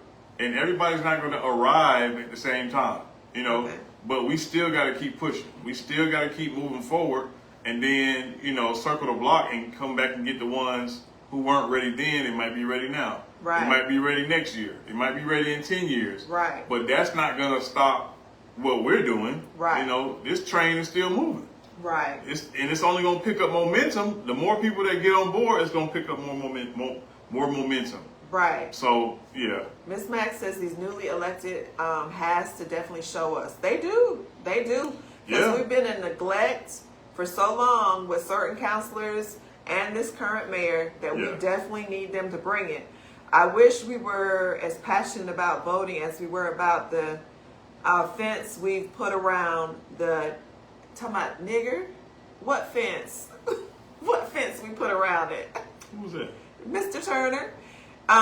Change is here, but we got to continue our work and pushing and showing up, especially to City Council. Fence, yes, sir. We tracking now. What you mean by that? Can you expand a little bit? They do whatever they want to do, like always. That's the truth. Yeah, and that's why we keep saying this is a movement. This is a lifestyle. Like, this is not something that you turn on and turn off. We cannot take our foot off the gas. Right. We got to keep it moving no matter what. Right. You know what I mean? And like you said, people are going to be discouraged. You don't think during the civil rights movement people were discouraged? And they getting hit over the head, and they getting death threats, and they getting killed, and they getting bit by dogs, and they getting their churches blown up, and they having little kids like Emmett Till who was what's the word I'm looking for? Emmett Till was killed, but it's the way he was tortured. That's the word. That's the word I'm trying. A little kid. Yeah. A little kid like Emmett Till. And for those, and please put in the comment section, not only that, but please share this right now. Please share this with your friends, your family, your loved ones. But, and I can't even remember, I lost my train of thought just that quick. Okay, honey. But yeah, this is, okay, that's what I was going to say. People keep trying to say that this is not about black and white. Yes. People keep trying to say that this is not about black and white. It is. If it's not about black and white, tell me what it's about. Especially in this nation. This country was built on black and white. The foundation was built on black and white. Period, point blank. You cannot discount that. You cannot gloss over that. And you cannot try to convince me that not only was this election, listen, the mayoral race was split almost 50-50. That part. You understand? Almost 50% of the community in Columbus voted for Joanne Kogel, who is nowhere near qualified at all to run the city. That should speak volume. That should speak volumes to everybody in Columbus. That a woman who doesn't even have the qualifications nor the leadership capability to run the city. 3 years as city council, and then her track record as the city councilor is trash. So how do you promote that to run a whole city? But she got almost half of the vote, and that's Because alarming. they did not want to see an African American man in that seat. And that goes to my point. It is absolutely about black and white. So when somebody says it's not about black and white, either you drank the Kool-Aid or you trying to get me to drink it. Right. You know what I mean? And Right. that's how I look at it. Right. So Mr. Turner says we will fight you if you use the word. Yeah. Help Yeah, we'll touch you up and down. Yeah, we sure will. Oh, no. Yeah, furniture gonna be moving. And, Oh, I'm Still today. I'm telling, no, I'm over it. I'm over it. Still Because today. Mr. Turner, as a veteran, as a United States soldier, I was called a pretty nigger to my face. I grew up in Florida where I was called, or my mom was called nigger on a regular basis. So it does not affect me the way, if somebody called me a nigger today here in Columbus, Georgia, it would not affect me the way that it may have affected me a long time ago. So I'm not going to get in an uproar. And pretty much they've called me everything but a child of God in these comments on social media. So, you know, to me, that's not something that I'm willing to fight over or for. Well, and I agree with you. And like I stated, the movement is not for the faint of heart. Because you're going to be talked about. Yeah. You might get hands put kinds. on you. You might get, I'm just telling you, it's a lot that comes with the territory. That's the point I'm trying to make. There's a lot, and we're not facing what they faced in the civil rights movement. It's not Right. a matter necessarily of life and death now Right. like it was back then, where Right. you had to constantly be in fear. Yeah, they're for going to your call life. your jobs. They're going to call. They're gonna retaliate. They're call They're gonna try to get who you they fired. can call and all that kind of Right, good stuff absolutely, right there. absolutely. Yes. But yeah, Yeah. so Mr. Wilson says Columbus is majority black in 2026. We just now seeing accurate representation in city council. They have been in our face disrespecting us for so long, and I just love to see who these people really are, because we are existing in those places they never wanted us. That is so true. right, exactly, So true. exactly. And then Ms. Max says, exactly, we can't be afraid. We got to continue. They say and do all these things they do because they're intimidated by us and don't have no reason to be intimidated, Miss Mac. None whatsoever. Yeah, they do. Did Yeah, they Joanne do. Coble ever concede? And she did. Finally, she conceded. When? Yeah, she said if he does a good job, then the city of Columbus will do a good job too. Something like that was her. Yeah. That's not conceded. Yeah, that's it, honey. That's Well, that's not it, folks. That's it. not conceding to That's me. it. That's like the silly lady, Mrs. Mr. Garrett's Oh wife. man, Gonna yeah. sit on there and talk about, yes, he's finally in the position he needs to be in, and he can take pictures and photo ops and let so and so run the city. Lady, you And need to have history has been several made, and it's a great seats. thing. And Yeah, it was shade Stop all it. through that foolery. She Stop needs to it have right now. several seats. Yeah. And Mr. Garrett, your wife is messing it up for you, sir.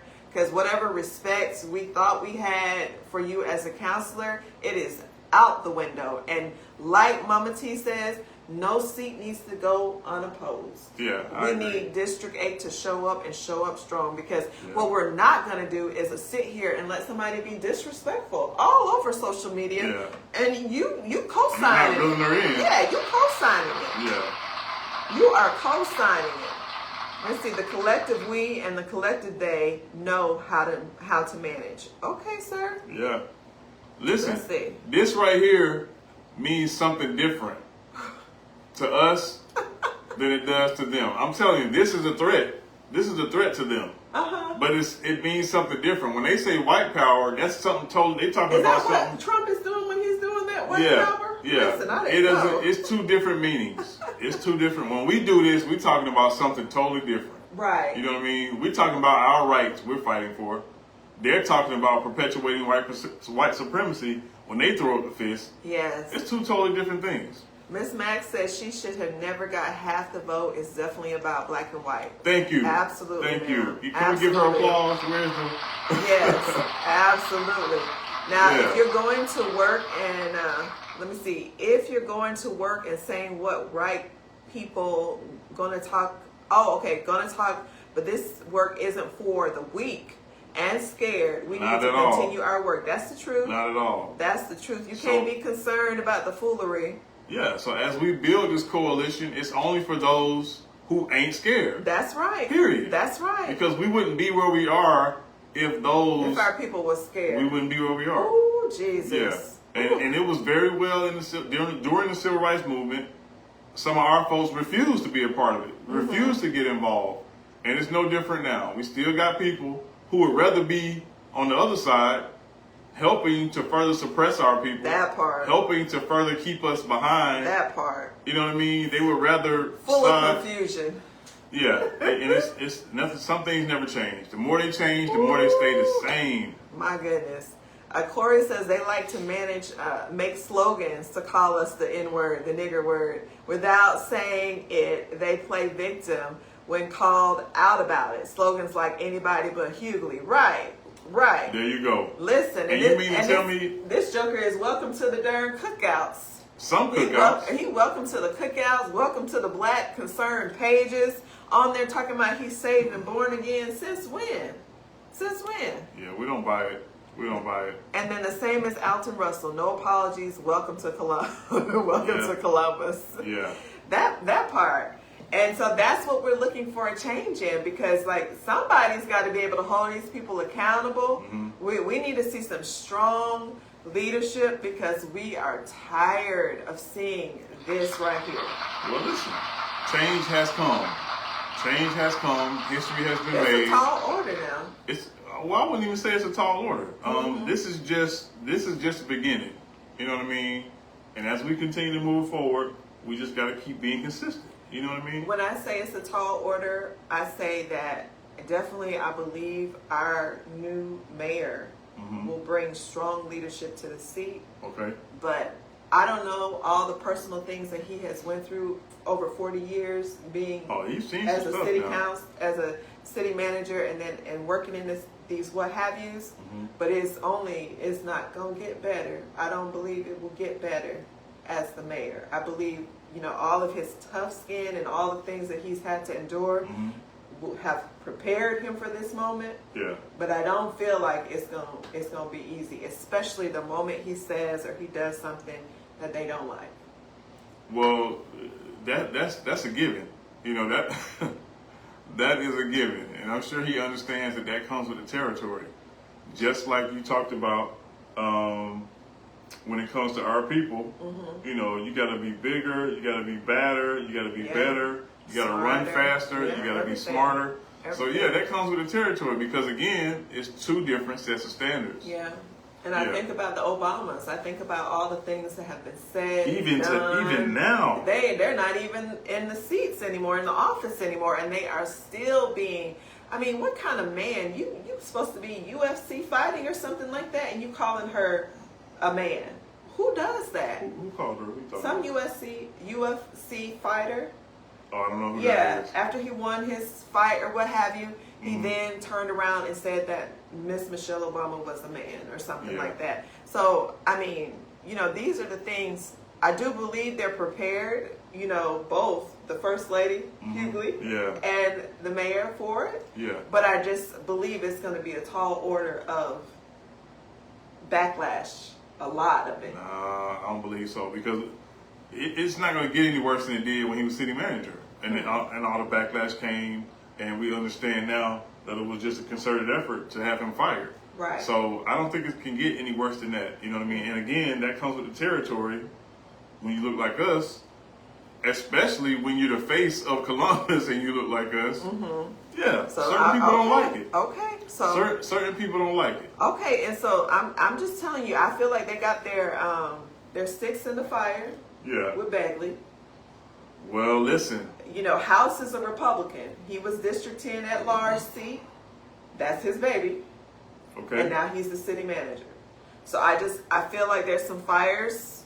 No. There's some sticks in the fire. Okay, honey. Listen. Now you did me like that about Anchor not being and where is Anchor at? In the top run, but he was in the top run. Where is he now? But still, he was up there. He's somewhere fishing. He was up there. He's somewhere over there fishing. Just saying. Wherever he is, he ain't on council. I'm just saying. But he was up there. Listen, the power lies with the people. And once the people understand that, then things will change. You know what I mean? The power lies with the people. Yes. Don't be fooled Because these people are making us think that they're the ones who are controlling everything. The power lies with the people. If we vote, if we consistently get out here and talk about voter empowerment and the importance of it, we're not going to have a problem. So we voted, but now we got to show up. We got to consistently show up for those city council meetings. That's exactly what's going to happen. And hold people accountable. Happen. That's all I'm saying, because they got plugged. They have plugged their people in. That's all I'm saying. Listen, there was a cartoon in the 80s called Voltron. And if you understand what Voltron is, it was like a fist. Mm-hmm. You know, individually, they were all great individually, but when they came together to form Voltron, it wasn't nothing they couldn't do. Okay. And that's all I'm saying. We got to be in Columbus. Okay. We have to become a fist.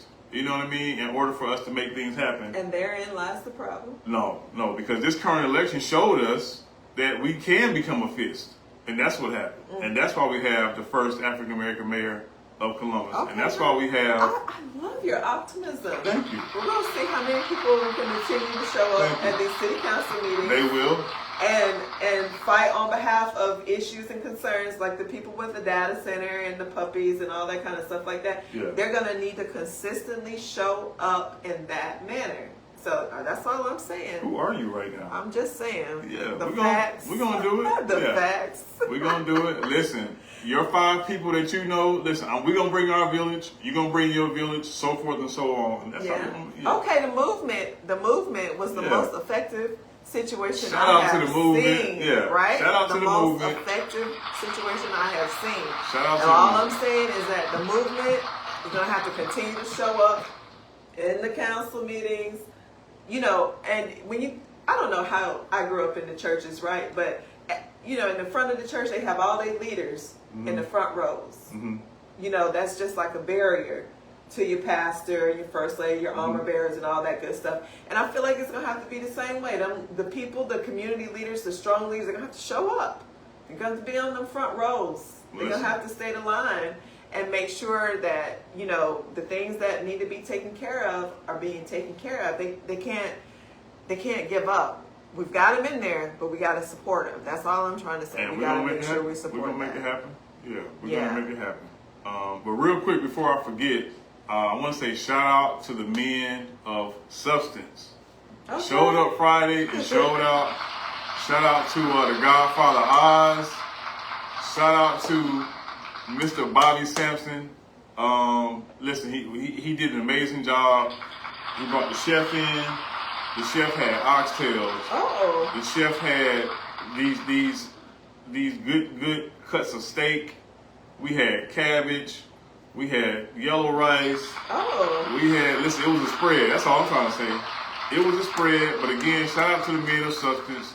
Shout out to Bobby and everything he did. And I can't remember the chef's name. I don't want to mess up his name. But he did an amazing job. And I just appreciate all the brothers that came out and supported one another and had great conversation. Okay. Had great conversation. The young men that were there, like Dr. Hood says, we lighting their torches. We ain't passing it, but we lighting their torches so they can continue. They can continue to carry on. And shout out to Dr. Hood. Shout out to Dr. Hood. Shout out to Dr. Hood because he be on this social media, laying them out, honey, laying them out. Yes. Thank you, sir, for speaking up. Also, shout out to Miss Debbie Perry Lewis. Shout out to Miss Debbie. Miss Debbie be laying them out. Yeah. And one more person, Miss Teresa Elamine. Shout out to her as well because she be on social media laying these folks out. Yeah. And she had an event. We forgot to talk about her again. Yeah. But yeah, she just had the celebration of the runoff. Election. Yeah. And it was a great turnout. It was over 53 people, she stated. Yeah, and people showed up in the heat, in the humidity. Yes. With the mosquitoes. Yes. You know what I mean? Yes, it was a great turnout. Yeah. Counselor-elect Sherry Aaron was her MC. Yeah. Her district representative. Salute to you, Sherry. Simi Barnes was in the house, District 1. Shout out to Simi. Mr. Everett was in the house for District 140. Shout out to Marquise Skinny Everett. Yes, salute to you, yes, and of course our mayor-elect was in the house as well. Yes, he was, indeed. So shout out to everybody who was there to support Miss Teresa. And again, it was a beautiful event. Yes. Shout out to Skippers for that good fish. All right. Sir. Oh man, the mac and cheese was banging. And I don't even like mac and cheese like that. but the mac and cheese was banging. Okay, okay. The greens was on point. Okay. Oh man. Yeah. So yeah, shout out to Skippers. I think Chester's Barbecue was there too. No. Yeah, because I think they're in the same. I don't know, honey. But shout out to those that provided the meals. Yeah. Okay. Yeah. Shout out to what's the organization that gives out? Individuals. Oh, and Well, shout out to them too, the Indivisibles. And the Warriors people. Yeah, Mr. Turner, if you're still watching, sir, please put in the comment section. Hi, what's his name? Yeah. But yeah, the veterans who are giving back. Warrior something. Yeah, they did a great job. Yeah. But everybody who showed up and supported, yeah, it's greatly appreciated. And shout out to our hometown general, Mr. Turner, for making sure her lawn was mowed and making sure she had the logistics for music and all that good stuff like that. I'm going to need y'all to find some young G's to assist with that kind of stuff right there. Yeah. Yeah. Yeah, but they made it happen. And then since you said that, on Saturday we had the voter empowerment where Attorney Griggs came into town and another gentleman came into town with him as well. They had media people. Yes, honey. What you call the things that's flying around getting the camera? Drones and all. I mean, high speed types of video footage going on. You had Corey Wilson on the panel. You had Dr. Broadwater Sr. on the panel. You had Reverend Dr. Gibson, or Marcus Gibson. Yeah, shout out to Pastor Gibson. On the panel. And the Greater Shady Grove Baptist Church. Shout out to them. Listen, if you want some good music and some good soul food. And preaching. Please show up to Greater Shady Grove Baptist Church. Ooh, a little Baptist church. You won't be disappointed. You won't be disappointed. Major Turner, of course, was on the panel. And so it was very informative. Very informative, and you can find the live on our social media page here. But it was just a privilege to be in the presence of such knowledge and people who are in the fight, in the trenches every day. And so they've already produced some video footage, and it looks really nice. Okay, from the event? Yes, right. it's really nice. What's the song? Who's Gonna Run This Town Tonight? Yeah, Rihanna? That kind of life right there. I'm loving it. I'm loving it. So yes, thank you so much for coming all the way to Atlanta here to spend time, empower our people, get us fired up, and get us moving in the right direction. And I just want to say thank you again to Denise. Honey, you are a gem, a diamond, a pearl, all the things for what you contribute to our community. And it's people like her that should have a director job at the elections board, whatever you call that registration place. It's people like her who operate in excellence and want to make sure that citizens are very informed and that they know and have everything they need that needs to be in that kind of position. Not people that's going to give us the bare minimum and who could care less if we're asking for excellence, because they don't have to, they don't feel like they need to be held accountable to do so. Right. Right. So that's it, honey. You can go ahead and land your plane. So we got a school board meeting tomorrow at 6 p.m.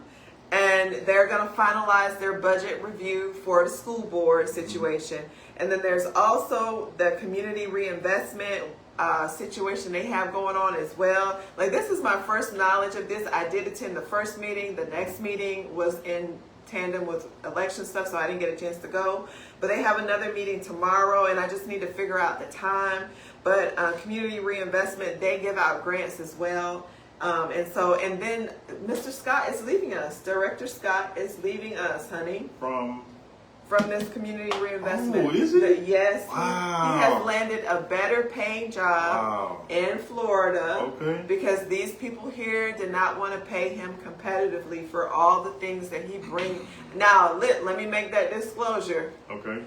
That's not what he told me. I haven't talked to him about any of that. But I just know that there's a pay disparity. I just know that he's going to Florida where he's going to be valued for the work that he brings to the table. And that's a thing, you know, even this girl, even the silly lady, Miss Garrett, talking about, and he wants to give the staff increases in their pay. Why not? Why do you have a problem with that? But you didn't have a problem paying somebody $260,000 who doesn't have 40 years of experience in city government. Yeah, nor do they have a problem paying $90,000 to Mr. Seth Brown for crime prevention. Yeah. Yeah, so. Listen. Hey. All of that need to be worked out. Well, that's why we do what we do. All of it needs to be worked out. To shine light on these situations. All of it needs to be worked out. And the lady is due some back pay. Miss the Superior Court lady is due some back pay. She only asked for 43. She's supposed to be getting 50,000. You reduced her pay to 8. Listen, Mr. Allen has to go. Yeah. He has to go. Yeah. Him Mr. and Davis both have to go. Yeah. Because they are the main ones that's cheating our people out of fair pay. And it ain't right. And they're unopposed. Not yet. I'm saying upcoming normally, election, they better not be. Normally, you know. Yeah, they're 33 years or so, 30 years for Mr. Allen, 20-something years for Mr. Davis. That's too long. And I think Walker Garrett hasn't been, I think he's been opposed. About 14 years. How long? Because nobody ran against him. I don't know. I don't think so. But get ready, folks. Get ready. Nobody should be unopposed in this upcoming election. We want fresh people, new people. Yeah. Especially if you voted yes. Yeah, we're working. Especially if you voted yes. We are working. Yeah. We want you gone. Yeah. So, yeah, there's work to do. Yeah. Okay, honey. Yeah. I think that's all I have. Okay. Well, listen, y'all. Before we go, I just want to say, please, please, please, and I shouldn't have to say please, support African American owned businesses. We cannot say it enough.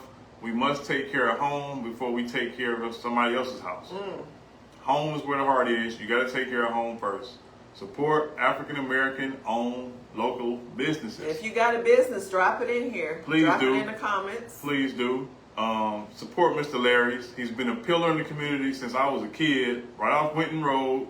You need a do-rag. You need some head. What do they call them? All some things. pieces. Yes. You need. He said some pieces. Well, whatever it's called, whatever you need. The beauty supply store that you need to hit up is Mr. Larry's. That's all I'm saying. Some pieces. Go ahead and support him before you take your money to OK Beauty or Sunshine Beauty, Queens, and all these other places who are not putting money into your community. You know what I mean? Support the Water Boys, please. Yes, we see some babies on, what was that, Brown Avenue? Yes, please support the Water Boys. You see them on Casita Road. You see them on the corner of South Lumpkin Road. You see them on Brown Avenue. Wherever you see them at, even if you don't want the water, please give them a donation and some encouragement. You know what I mean? Because they could be doing something else. Right. I asked those babies, I said, are you all keeping your money? Do you get to keep your money? They said, yes, ma'am. Yeah. So they're working out there, they're standing out there, and they're collecting the coins, and I'm proud of that. So support African American owned businesses. Your voice counts. Your voice matters. Please, please, please make sure that you're registered to vote. And if you are registered to vote, make sure you actually go to the polls and vote. Yeah. And take somebody with you. Well, we got some opportunities where we're going to get out into the communities. We're going to make sure you're registered to vote. We're going to make sure you know who's on the ballot. All of those things with some voter empowerment, and that's being led by Dr. Broadwater Sr. So look forward to some upcoming dates here soon. Yeah. 706 Day is coming up on next Sunday, which is July 5th. Okay. Denise will be out there with a booth for voter registration, empowerment, information, all of those things. I plan to visit as well for a little bit and help out. So make sure you plan to attend the 706 Day and also stop by her booth. Okay. Okay. All right. Okay. Yeah, I mean, that's all we got for today. Again, please, make sure you support African American owned businesses. Make sure you take care of your own home first. Voter empowerment, we can't say enough about voter empowerment. To our people who support us consistently, we appreciate y'all. We don't take it lightly. My type of carrying on. I love it, honey. Yeah. Now this is a beautiful young lady, and she has a beautiful young son. I love seeing their pictures on social media, and thank you so much for joining us tonight. You're such a beautiful lady, and I love how you take care of your young man. He's so beautiful. Yeah. So again, we appreciate it, y'all. Make sure you come back next Sunday. we're probably going to be on about 8:30, 9 o'clock. We're adjusting the time due to some outside things that we have to deal with, of course. But yeah, we're going to be here. We're going to bring y'all the news you can use. We're going to bring y'all the empowerment, peace and love, and whatever you do, please, please get out and vote. Okay, and we need y'all to still show up.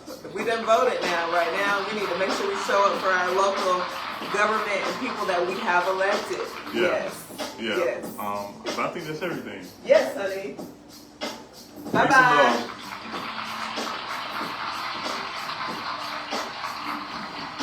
Oh.